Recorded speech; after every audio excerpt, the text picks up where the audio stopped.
I'm Jonty with Hysteria, and we're with Chris and Jordan from Dregg. So if you could give me an introduction here, guys, on your favourite thing to rant about on the internet. You go. Road rage. Wait, what? What do you mean? I like to rant about road rage. My About road other rage. people's road rage or your road? My road rage. Just mine. Oh yeah, when you're posting about like Sydney Road and shit. Yeah. Oh yeah. What do I like to complain about? I try not to talk on the internet. I try not to rant on the internet because I'll go too far. I try not to. So what would you think would probably be the biggest thing that you've ranted about on the internet so far? Like, what was an argument that you got into that you just knew you didn't need to be in? I'm actually baffled. Can you think of anything that I've done stupidly? I don't know. Not on the internet. There's a lot of stupid shit. Yeah, I'm careful. I don't post anything on the internet. I'm like, if anything, I've had to defend other people's like stupidity a few times on the internet. The biggest rant, I don't even know. Nothing. Yeah, nothing. I don't really post much. Ranting on. I post about myself. Post selfies. The only thing I can think of would be like the Armenian genocide stuff. Yeah, maybe. yeah. That's true. I rant every Martyrs Day. I rant about the Armenian genocide not being recognised, like in pretty much every Western country. That one does my head in. That's something I definitely go on about. Yeah, definitely that. That's my answer. The Excellent. Armenian genocide not getting enough recognition. Probably not excellent, actually. So we have Not excellent, but, so we have road rage and Armenian genocide. So I feel like that really does just sort of sum up Dregg, because you can't really categorize yourself at this point. No. And so do you feel like at one point we will be able to, or it's just going to be ever changing the whole time that we're going to have you guys around? The problem is we don't know what we are. That's the problem. And it's like, there is no idea. There is no thing we're trying to do. It's more just six dudes doing them, if that makes sense, and we're just kind of doing it together. Like, he's probably got a completely different idea of what he wants Dregg to be as I do, and same with the other boys. Like, everyone has this own idea, and it's a constant just like masculine argument of just like... Especially visually. Visually, it's probably like none of us know what we're going to be doing next. Like, yeah. I don't know what he's going to be doing next. I don't know what I'm going to be doing next week at a show or whatever. It's like we have an idea of what we want to create with Dregg, but visually we've got no idea. We just do what we want when we want to do it. Yeah, that's the best way to put it. Visually, musically, we have no idea what's next. But like the idea of what we are will always be there. And the idea of it is do whatever you want to do at the current time, if that makes sense. Yeah, and I feel like that's what we should probably start off with, because we're trying to get an idea of what Dregg is in terms of as a band, as a movement type thing. So take me back, I suppose, to the beginning. That's usually a good place to start. So take me through how you guys sort of formed, how you all came together to have an idea about not having an idea about what you all are. I guess we'll both handle this. But so the way it worked was I moved to Melbourne. He moved to Melbourne a year before me. Yeah. A year before me. And we had another bass player at the time, and he introduced us. And said, let's get together and make some music. And at the start, it was mostly just Jordan and I with nylon string acoustic guitars. We wrote the EP on nylon string acoustic guitars. We were just writing riffs in our room, and like, we are like polar opposite people, like polar opposite. He is just this like organized like thing that just, I can't be that organized, and I'm just this mess. But for some reason, we were like, okay, this seems like opposite like personalities seem to create, if that makes sense. And that was something we realized very early in the beginning was, okay, why is it that we can get along and make this work? And then we like made an EP, and then we asked Henners to come and be a part of it as well, and he was like 100%, I'm down. Again, completely different dude to me and him. Yeah. And it's just kind of been that, like, we've been through a few members, but it's just kind of been that it's not like, it's never been one of those bands where it's like we're trying to just get that number, and just, it's like, it's been a constant like, let's see who joins, who leaves, who comes and goes. Like, like you said, it's kind of our own little movement that we're doing, and from the beginning it was me and him, and now it's at a point where it's like, okay, we've got a good solid team, and it's grown into what it has grown into. That, yeah, like the origins would be, yeah, mostly me and Jordan, really. Like, we wrote the earlier stuff, and yeah, it's basically started as our vision, but now it's turned into everyone's vision, if that makes sense. Yeah. Did you have anything else to add to in the more organised factor rather than just the mess that we have on our side over here? I had done bands before. To him, it was all new. So Yeah, so I never played in a band before, like a high school band that used to cover, all your favourite metal bands and stuff. But then, yeah, our old bass player hit us up and was just like, yeah, you want to play guitar for this new band? We didn't know what we wanted to play. We didn't really have an idea. And then we just, wrote riffs on the acoustic guitar, and then went and recorded with one of the boys from Foxblood. Got that EP done, and then it just got a few more members, moved on from that, and then started the visual side of it started coming out. Start of Sorry Daddy. But like the intense visual, but even like first show and stuff, like I was wearing a skirt, we were wearing like wore makeup and stuff. Pillowcases over our heads with letters on them at one show we did. There's always been something quirky. We never discussed it, but we always both knew, like both of us, that we wanted to do something different. We wanted to be like, I didn't want to be in a band that's just the same. But I wanted to be like remembered every show, every post, every I wanted to do something that I hadn't kind of seen or heard before, and that's what kind of push. Especially with this new wave hardcore thing, it's like we really want to push that. Like, hardcore band, but visually we're not a hardcore band, and we don't speak about most hardcore bands what they usually speak about. So. Yeah, and as you mentioned before, that sort of opposition, and that goes along with that new wave hardcore vibe that you have going on. So, with your opposition to everything that hardcore has sort of been, what stands out the most to you that you want to change about the hardcore scene with this new wave? It's like, change is the wrong word. Like we're not anything crazy. Like, we're a small band. We're not trying to change anything. If anything, we just want to kind of give like we almost want to give like the band like the bands we like a kick up the butt. Like, yo, like you can do something like don't be afraid to do what you want to do because of where the world's at. Don't be afraid to experiment with your music. Don't be afraid to experiment with what you want to talk about. You don't have to stick to these standard things that we're being told constantly we have to talk about as musicians. If you have an idea that you believe in, don't be afraid to really explore that through your music. Talk to your fans and communicate with it, because like that's what kids want, man. Kids want you to talk to them about the shit that they're dealing with. Like they don't want to be fed the same crap over and over and it's like there's no silver lining there. Like, give them something to like, I don't know, inspire them to go and do something that you've never seen before. You know what I mean? Like hopefully, like if anything was to ever come from this, all I would want to see is just that like some kids that have come to see us play at like local shows.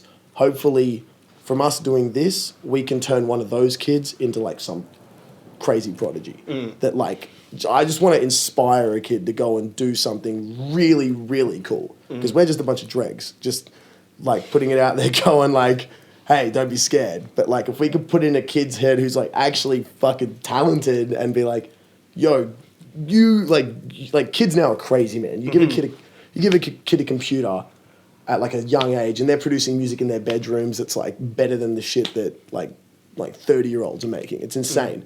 If someone like, it's about telling those kids, you guys are about to run the game. You're about to run it. You don't have to do what you're told. Like musically, ideology-wise, like you do what you believe and push it as hard as you can. Like that's all we're trying to do. We're trying to more inspire rather than change.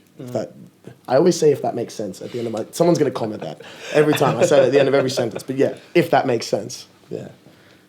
Yeah, and Jordan, do you have any more thoughts on that sort of idea? I mean, because when you are talking about inspiring kids, that can often serve as something that's a huge burden at points, because you know that that could be that one show where they go there, they're wanting to feel inspired. There's something going on in their life. They need to feel that inspiration. So I suppose the better question is to ask, so how do you take that burden in a way?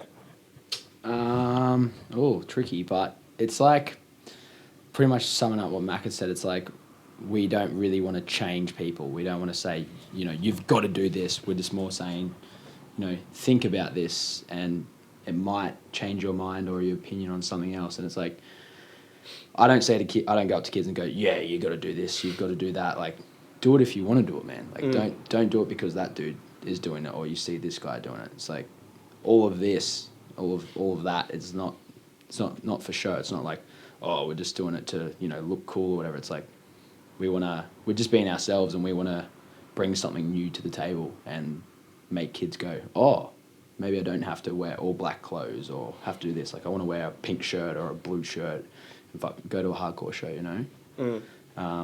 But yeah, I don't really know much else to say about that one, but. Yeah, sure. And so as we are talking about having conversations where we do want to progress it, we do want to go further, but it feels like in this current climate that a lot of the time we have to think about what we're saying. And in some aspects, that's a fantastic thing. We are thinking more about things and we are thinking about other people. But in some ways, we're not challenging ourselves. So that seems to be quite a big part of Dregg. So, yeah, I feel like you've got quite a fair bit to say about this, Chris. Yeah, well, like, here's the thing. The political climate at the moment is like it's got its positives and it's got its negatives. So like there's a lot of justice coming. Like things are being called out that need to be called out. Stuff is like, it's great. Like the world is like dude, I'm a 26-year-old bi dude and I can talk about that anywhere I want. And I do. I talk and I'm dirty everywhere I go. Yeah. And no one's hit me. There's not like the world is this is resulting in a good world. Like it's very good. The problem is sometimes people can get carried away and like get really excited about an idea and like push it to like a militant level. And that as well is fascism. Like that is just as fascist as what fascism was 10 years ago, So I think the problem right now is it's not that people aren't thinking these things or like believing them or wanting, it's more people are terrified to say them because unless you have a crutch like me being bi or me being like Arabic or Middle East, whatever you want to call that, like unless you have like a crutch where you can go, yo, I fall in the minority category. If you don't have that, if you're just a regular dude, like a regular straight white dude, you don't really, and with that, that's a lot of hardcore. That's a lot of heavy music. That kind of like makes it not okay. Like for some reason, it's not okay for you to push any wild ideas because then you have to really, how do I explain it? You have to like really back up what you're saying with like your personality. And if you're just a regular person trying to just push something you believe, you shouldn't really be torn down for it. You know what I mean? And that's definitely the problem with it at the moment. But I definitely don't think the issue is that there's like it's not a lack of people. Yeah, I don't even know where to go with that. Like, it's just a mess. Like, people need to just chill out. That's the best way I can put it. People just need to chill out and look for real evil. You know what I mean? Like, look for the real bad that's happening. Don't look for just something to like, what's the word? Like recreational outrage. Yeah, or like can't see the forest for the trees sort of thing. Yeah, you know what I mean? Like, don't like, and it's not a good feeling to get worked up about things. So unless something is worth getting worked up over, don't do it. Like, and don't try to attack other people when you don't actually have a valid reason to, But yeah, I don't have too much to say on that. But like, that's where I am at it all now. It's just I want to see more people just grab it by the balls and just go, no, I don't give a fuck. Like, I'm going to say what I believe, and I know I'm not a bad person. That's the best way to put it.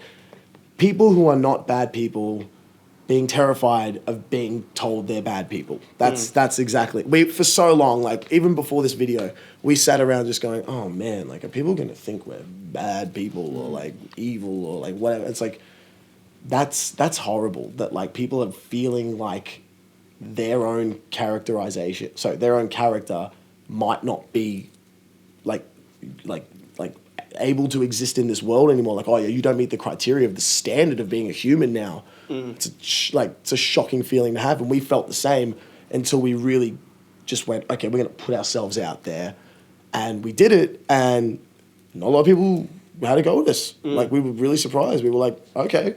Not yet. Not yet. We were like, okay, cool, that's the world. Like, maybe things aren't as scary as they seem. You know, like, things aren't as dark and gloomy once you throw something like that out there, you know? That's, yeah.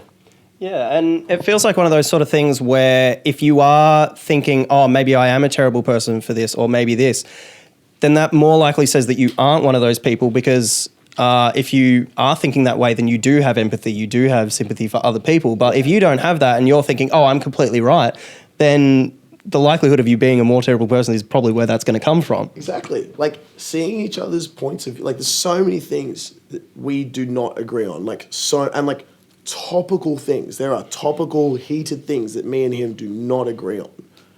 And we talk about them. We have conversations about them. And, like, it doesn't make you hate someone. You don't walk away hating a person. Like, you don't need to walk away hating someone just because you don't agree. If someone says something malicious that's, like, really, it's hateful and there's intent to, like, hurt you behind it, yeah, like, sort it out. Like, have an argument with them. But if someone's just presenting an idea that is abstract to you and your response is, I don't agree, that I don't agree and hate are two different things. You don't have to put the two together. You know, you can have an awesome conversation, break down what's going on, and if you leave that when you have a conversation with someone you don't agree with, the end goal should be to find middle ground. You should be like, you want to walk away from it going, so what do we agree on? And then boom, that middle ground there is what you take to your next argument. And you go, well, I was talking to a guy I don't agree with, and we came to the conclusion that. And that's how the world becomes a fucking better place, you know? Not by just screaming at each other until, like, it's a big chaotic mess and no one wants to go outside or make a status or make a music video or do anything creative anymore because they're terrified of what they themselves are, you know? Yeah, and we sort of touched on that a little bit beforehand when you started to talk and then you went, oh, I don't actually know how to say this, because in your head you're going, what are these comments going to say? Exactly. What is everything going to come back? Like, I'm thinking, I'm not a bad dude. He's not a bad dude. Like, we try to do good as much as we can. Like, we're not angels with that at all. Like, I don't litter, so I'm a good person. Yeah. Fantastic. I have littered in front of him and he's called me out for it and I'm like, fuck, I'm a piece of shit. Like, that's how you, like, I don't sit there and go, nah, man, you're incorrect. Like, no, he's right. Can we just do a quick shout out to Clean Up Australia? They do some good work. Yeah. And when you eat at Macca's, make sure you put your stuff in the bin. I've started doing that since meeting him. You've started doing it. You weren't doing that beforehand. He called me out on it. He was like, don't do that. That's rude. And I was like, nah, the cleaners will do it. And then, nah, they actually don't really allocate cleaners, do they? It's just the staff come out. No, I worked at Macca's for a few years, and I can guarantee that was something I didn't like doing. So yeah, thank you very much for that public service. Yeah, listen to your friends. They'll teach you shit. Like, we'll move on to talking about the Return of the Dregg clip. And so it's interesting that you've sort of titled it Return of the Dregg, because it hasn't been that long since you released the EP. Yeah. So I feel like, this is something you've got quite a launch pad to go from. Yeah, it's like when we say Return of the Dregg, we don't mean... So how do I explain this? I should know how to explain this. It's our band. Dregg isn't like a band name. Dregg is... We're from the Gold Coast. Dregg is a slang word up there for, like, a shit kicker. Like a kid that does, like, not too much. You just skate, you're a grommet, you shower, blah, blah, blah. Like, that's Dregg of society. Yeah, you're a Dregg of society. And when we say Return of the Dregg, what we mean is, like, this is the comeback of, like, those kids. Like, we're not your standard, like... I don't know, I feel like you said, there's a lot of just, like, pristine, like, nice, like, hello, like, we're going to tell you, we're great people here. Blah, blah, blah. No, this is people who are telling you what the fuck's up. This is the return of that. This is the return of, like, nah, shut up. I don't want to hear it. This is my opinion. Stop trying to tell me how incorrect I am and how bad I am. That's what we kind of mean. Like, it's the return of the Dregg kids. That's the best way to word it, if I had to, yeah. Yeah, and so Jordan, do you have any more thoughts on sort of self-identifying as a drag, I guess? Because it is one of those things where that is sort of what hardcore was based on. So it was like you had an identity that, punk, hardcore, kids had been told that they would amount to nothing, and then people embraced that, and then they found success from all the other kids that did that. So did you always sort of feel like a drag of society, or have you embraced that more since you've been in this band? Well, I went to a pretty dodgy school growing up, and I wasn't just from a normal kind of family and whatnot. And I guess like I hung around a lot of dregs when I was growing up as well, because I was from pretty rough areas. But it's like I've accomplished over that now, and like I moved into state, and we started this for younger kids that are in that position and like, oh, maybe I can get like better than this, and like I don't have to do what my peers or whatever are doing. Like I want to capitalize on top of that. But yeah, I think maybe since this band started, it's been more me coming out of my shell, I guess, as a person as well. It's like, I'm a pretty normal dude. Like I don't do anything too whack like these boys do. I'm like the straightest dude in this whole band. I'm the dad. He's the daddy. That's how we do it. But nah, it's just I think since I don't know, what 3 years it's been. We've been a band. It's like slowly getting that, and we're just trying to do something that we are passionate about, pretty much. So. Yeah, well, so on that Daddy Chris front, so have you always been so bombastic, so outgoing, or was that something that you sort of fell into eventually when you found your own identity? Because I feel like Dregg has allowed you to express that so much more than you might have been able to up on the Gold Coast or anything like that. Yeah, it's the best way to put it is like, how do I explain it? Until I came out about like my sexuality and my ideas, until I came out as that, people just called me weird. Like people were just like, yo, this dude's like, I was always that kid that like got his dick out. Like I was always like the kid that was just like at the party like, oh yeah, I'm gonna rap the whole Eminem verse in front of you. And everyone just like, shut the fuck up, man. Like this dude's so annoying. Like all through school, like I wasn't like a bullied kid. It was more just like, it was just like, fuck, Macca is just so annoying. And like, and I saw it, and like for some reason my brain just went, that's funny as I'm annoying. And then I don't know, the older and older I got, and then the more this band developed, I realized I've been saying this live lately, like if you really just take what's in your head and like what you're trying to be, like we all just cover that and like blanket it and push it in the back, you know what I mean? And if you just let it out and like project it and push it at like a high speed, like you're just like, no, this is what I am, have a look at it, blah, blah, blah, blah, blah, blah, blah. A few people will hate it, but the majority of the people around you will just be like, at least he's being honest about who he is. And like, that's what people like. People like when you are honest about what you are and who you are. People can hate your honesty, but they can't, how do I explain it? They can hate your dishonesty, but they have to they can hate your honesty, but they have to respect that you're being honest. That's the best way I can put it. Like you're doing you at your ultimate, and if that person that's critiquing you isn't, you have the upper hand as a human being. You are not vulnerable. You have nothing to hide. It's like we always bring it back to when we're trying to like tell one of our friends to like loosen up. We take it to the 8 Mile, the final rap battle scene, where he just disses himself like to the next level, rips on himself. And then he has absolutely nothing to come back with. Nothing to come back with, and then goes and insults him. It's like, that's how you should, that's just not something you should do in music. That's something you should do in life. You know what I mean? Like, show the world, here's all my flaws. Even if you want to call them flaws, here is my flaws. What do you got? What are you going to do? Nothing. Like, I've insulted myself to the level that you cannot attack me. I'm invincible now, you know? So that's kind of what we're trying to teach kids is like, find that thing in your head and let it out, because it's not a monster, you know? It's a monster, but it's not an evil monster. It can be beautiful if you let it go. Like Turn Super Saiyan, in other words. Yeah. Turn Super Saiyan. Or God. Yeah, so we're going to have to get into to the Dragon Ball chat a little bit later after the interview. We've already had a little bit beforehand.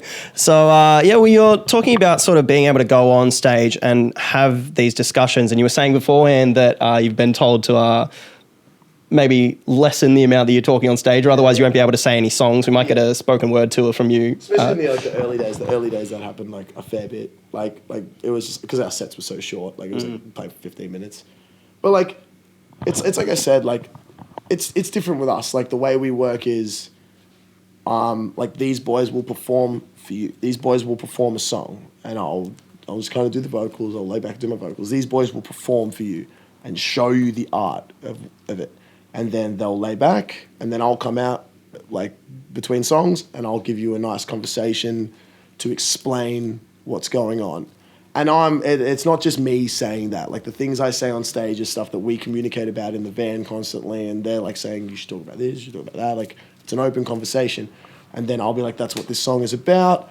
Try and fill that room with as much energy as I can and be like, yo, this is about this. Try and get as many of them smiling and happy. And then when I hear that hi-hat hit, I'm just like, all right, it's on the boys now. Go entertain these people with what you do. And they do. Like, they get right up in their faces, and like they don't just face their amps. They get right in there in the crowd, and they look at you and they smile at you and try to bring you up. And that's what we're trying to do. We're trying to create a vibe, and it's like bands aren't just a front man, and bands aren't just musicians. Like the art of being in a band is the connection between the two. Like I'll G them up, you like I can G them up, but I can't keep them there. Like I'll G them up, and then they'll keep them on this level, and then that's kind of how a live performance goes, you know. So that's why we try to just make it more of it's like half a motivational speech, half a live metal show. You know what I mean? The camera cut out because we ran out of storage, and apparently I wasn't holding the microphone close enough. So the second half, we're going to have the microphone closer, and that's why there was an awkward break in the video. Back to it. This is all art. This is all art. This is beautiful art. This is all art. And so if for the first half you were going to make a comment right at the end talking about how dodgy the audio was, we've addressed that. So we would really appreciate if you could just give us a pass on that one. Hold your comments. Yeah. So we're back into it. And so I think that we should talk more about the film clip for Return of the Dregg, because I know we touched on it. We've sort of talked in more abstract terms, but I want to talk about the specific visual choices you decided to put in there. So what do you feel was the most controversial part, and were you worried that was going to get you a lot of flack? Jordan. Because he's the warrior. He's the dad who sort of had to get permission from. Yeah. Well, there's a few things in the video that was a bit alarming on our end, going, what's gonna cause a disturbance? To be honest, I think it might be the band shot. Yeah. I think, towards the end of the video, there's a white room band shot, and at the bottom of the bottom of the screen has a bit of text, basically calling out generic band shot videos. So that's probably the most worrying one. But I guess the other thing was this thing over here, kissing someone in front of his own Nissan Micra. I feel like the Nissan Micra was probably the most controversial thing actually in there, but the fact that you're driving that. That's my car. That's my car. I drive a pink Nissan Micra. Can I just mention something? The reason why we had the Micra in the video is because the gap that I had to squeeze the car in was literally the same size as like a double-sided door. We had to tuck the mirrors in, and I had about that much room on each side of the car to get this car in this spot. So that's the reason why there's not a cool car in the video. We were supposed to have a really cool like black ute for me to sit in. It's just my shitty Micra with a dent in the front. But again, that's the art. Like that is what everything is art. Dregg is just taking the shit situation and trying to make it beautiful is the wrong word. Just like bearable. You know what I mean? Yeah. Trying to make it bearable and get through.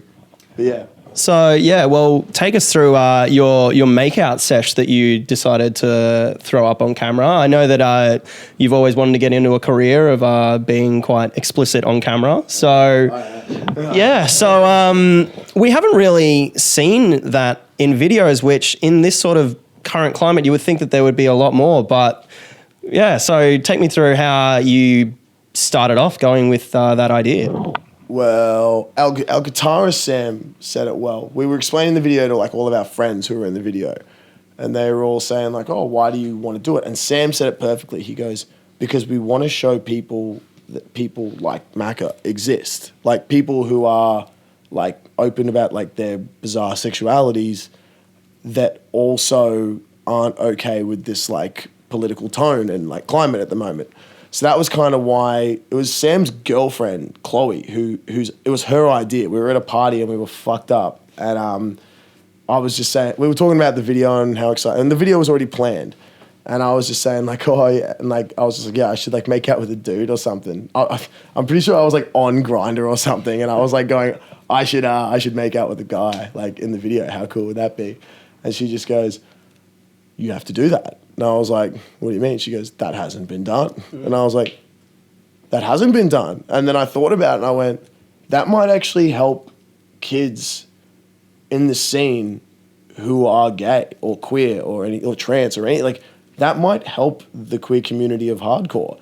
And it has. Like, you've seen it as well. Like, on tour, we've had a lot of kids coming up and saying, I came out because of that video. Really? And it's mind-blowing. That was like that wasn't the main intent, but the fact that that is the beauty that's coming from it, that's insane. Like, that's insane. So there was different levels to it. Like it's helping kids that listen to us deal with whatever they're dealing with. It was a way for me to showcase, like, look, people can think one way and think another. Your ideas don't all have to be boxed into one thing. The third being, what was I about to say? This always happens. Why would it happen in an interview? I look fucking hot doing it. That's a start. That was the primary concern, that you were making sure with all of the different takes, you're like, as long as I look hot, this is fine. I look good. As long as I look good. And like, as long as you were daddy, not dad. 100%. And then I hit up my mate Terry, because like he's in the same scenario. He's gay and he's in the hardcore scene, and like we just kind of thought, there's no one really showcasing that, you know.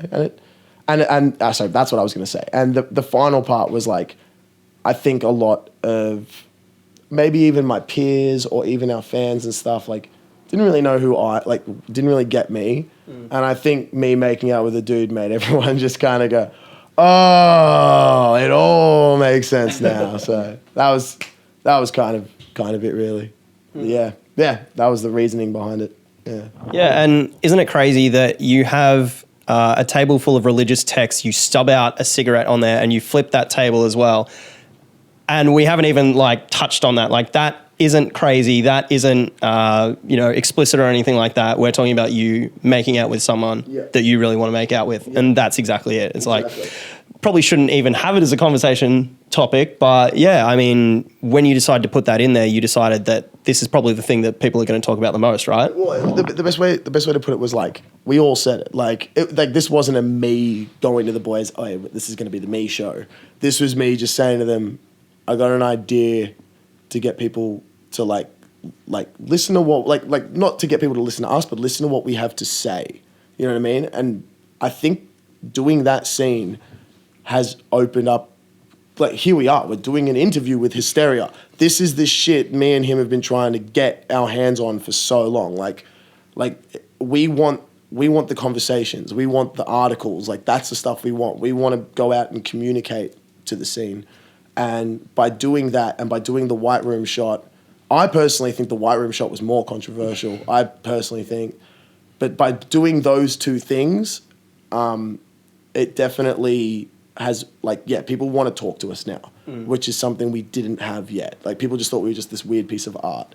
Now people want to find out what the hell we're about. And that's good for our fans, because our fans want content of us talking, but, like, we're not just going to do a video of us just sitting at a computer talking to them, like, hi, we're Dregg. Like, you want to have a back and forward, and like I said, you want to have a conversation and find middle ground. So the whole purpose of the video was just to open up the conversation of who we are and really just get people talking, if that makes sense. If that makes sense, again. Like, I got to get that tattooed on me.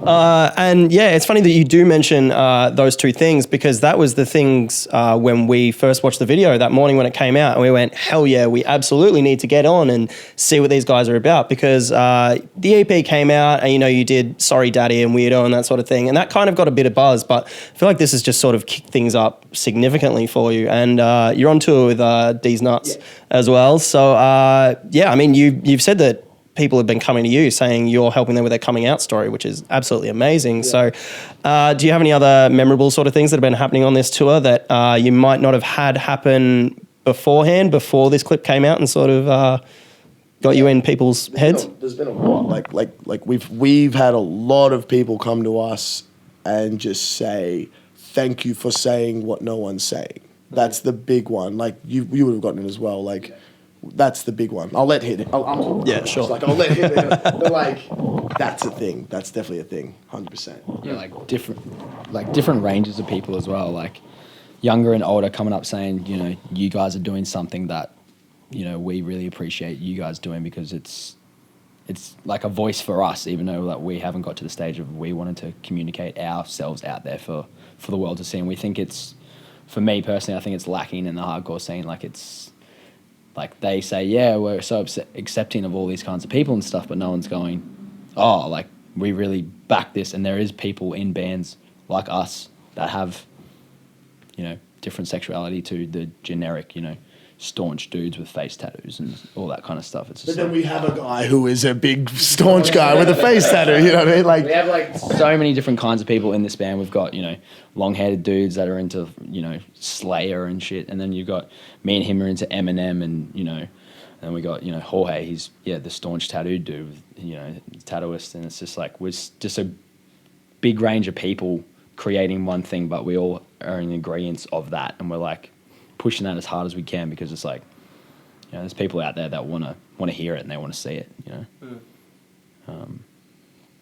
Yeah, and so when you have been asked these sort of questions, and you've been asked, obviously there's going to be a lot of questions asked of both you two, the rest of the band. So what can you tell us that you'd like to broadcast, that you sort of get questions at shows all the time, and so you would like to have out there to have, so like rather than you answering every single time necessarily, you can just have that out there on the record going, this is how we feel about this is what we believe in. Why do you paint your face? Because I want to. Fantastic. We've got that on the record. Never ask Jordan again. Yeah, that's. I can't think of anything else right now. Yeah, nothing else. Yeah. You know, like it's, I don't know. The conversation is constantly growing. You know, if we put a stamp on it now, that's the end of it. You know, and like, there's one thing I'll say is like, we are not stopping. Like, we will do this until like no one lets us, until like we have not one fan left. Like we wanna. This is what we feel we're here to do. We love doing this, and like we're enjoying it, and it's a lifestyle that we're enjoying. So yeah, if you don't like it, don't hope it's going away, because it's just gonna get louder. Like it's just gonna keep getting louder and louder. That's basically it.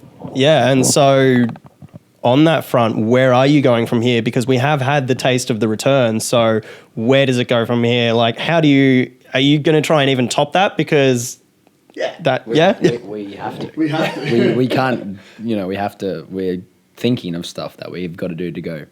We need to make a massive more leap even further than this guy does. Yeah. You've sort of backed yourselves in a corner here, because you're like, oh God, we've done that at the start. Yeah. So how do we go in a year, 2 years? So that's probably the best way to. That's the best way to explain our mentality. Is we're very big believers of, if you say you're going to do something, you will do it. Like, you will do it. Like, I don't know what the science is to that, or the psychology, or like, I'm not a smart dude, but it's working for me. Like, and it's working for these guys. When we say we're going to do something, if you tell your homies what you're going to do, everyone will work together and they'll make it happen. And like right now, we're sitting there saying, next year, people will look at Return of the Dregg as not even the craziest thing we've done. That's the best way to put it. this is just we said it in the song. You ain't seen nothing yet. Like, you haven't seen shit. Like, we've got a lot more up our sleeves than me kissing a dude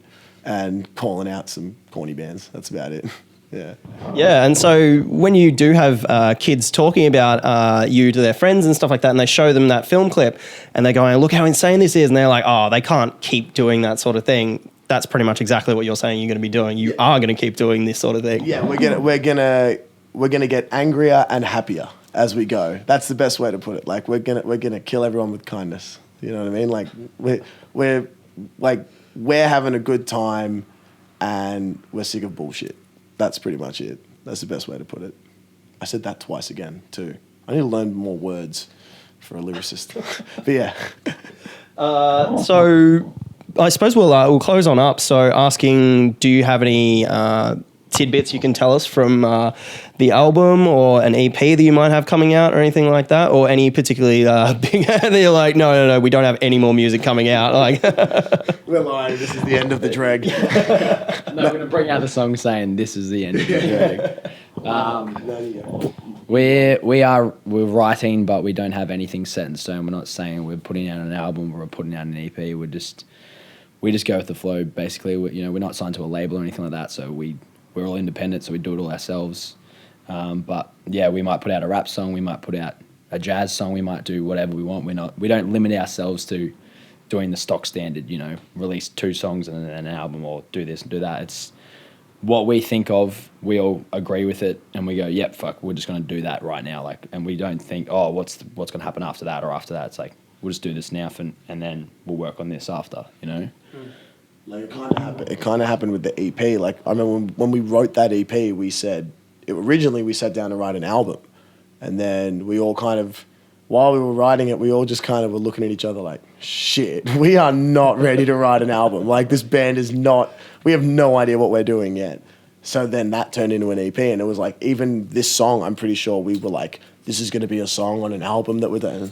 No, like, we just ended up just going, we made something, we're going to show it. And it's a different time. Like, look at SoundCloud and everything. Like, you don't have to just put albums out. You can do whatever you want. And that's not even an idea of ours. Like, a lot of bands are doing that now. And I prefer that, because it should just be like, if you've got something, present it. You don't have to follow a particular, like, train of how things go, But yeah.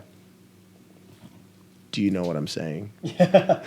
Wait, was that what I even said? No. I can't even remember anymore, actually. No, that's good, though. I tried something new. So, yeah, as I said, we're in closing. So we've gone through sort of the history of you, the values that you have. Anything else that we might not have touched on that you want everyone to know about Dregg, besides that you're going to get angrier and happier and you're going to kill them with kindness? There's heaps, but what can we say? We can make this a regular thing every week. We can we can get you, we can have you, we can get you just talking about the political climate, just everything like that. Maybe this is the beginning. This is the beginning of it all. This is the beginning of the Dregg. Yeah. I don't know. Just I don't know.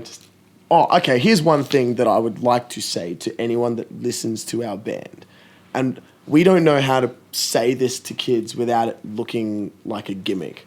But when you come to our shows, like when we get up there on stage, we're all doing our thing and we're dressed up in our character. If you're coming to our shows and you're a Dregg, make your Dregg and bring your Dregg to the show. Dress up. Do what you got. You want to wear wings and like lipstick and put socks down your bra. Like, do it. Like, I want you to fucking top us. Like, we want our outfits to be us competing with how crazy you guys are. Like, that's all. Like, we don't have a massive fan base. Like, we're not Parkway Drive, but like, to our little fan base that we have, I would want to say to them, please come and just be you at the shows. Dress how you like. I want to look out and be inspired. You know what I mean? I don't want sea of color, not a sea of black. Yeah, that's it. Like, I'm there to have a good time. I don't want to. Why are we dressed like it's a funeral? You know what I mean? I want it to be a beautiful environment. As I said that, there's a black rose. And I wear all black at the moment on stage. Yeah. So yeah, Just be you. Just come and be you. Do what you want to do. That's the best way to put it. Excellent. Well, thank you, Chris and Jordan from Dregg. And keep an eye on Hysteria Mag for all the return of the Dregg and the Dregg Strikes Back and everything else. So, Yo, Dad, I made it on Hysteria. Yeah. Don't litter. thank you to Clean Up Australia and all the McDonald's workers everywhere around the world. We really respect you.